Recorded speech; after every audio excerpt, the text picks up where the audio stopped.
ये हमारा fourth lesson है और हम डिस्कस कर रहे हैं measures of central tendency.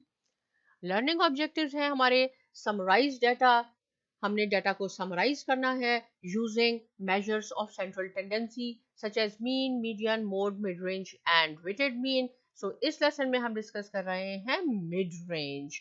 Central tendency मैंने आपको लास्ट लेसन में भी बताया कि क्या होती है। एवरेज को मेजर करने के लिए जो हम इंस्ट्रूमेंट यूज करते हैं और हम जो जराए यूज करते हैं, आप कह सकते हैं उसको, जैसे मीन भी हुआ, मीडियन, मोड, ये हम यूज करते हैं एवरेज कैलकुलेट करने के लिए और इसको कहते हैं मेजर्स ऑफ सेंट्रल टेंडेंसी।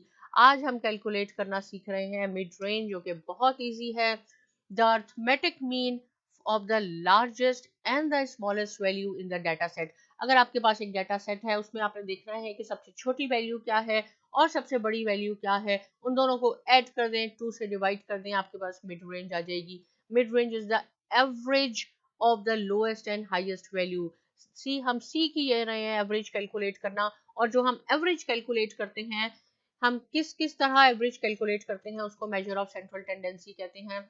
इसका फॉर्मूला ये है, mid range is equal to lowest plus highest divided by 2।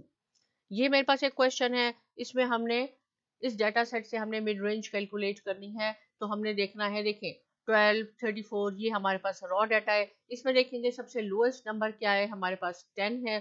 सबसे हाईएस्ट नंबर क्या है, 98 है।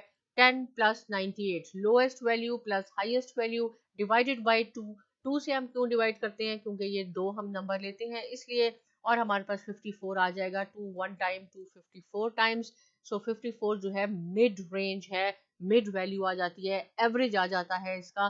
तो ये हमारे पास सिंपल हुआ मिड रेंज। अगर कोई क्वेश्चन है कमेंट सेक्शन में लिखें। साइमा एकेडमी को सब्सक्राइब करना ना भूलें और शुक्रिया।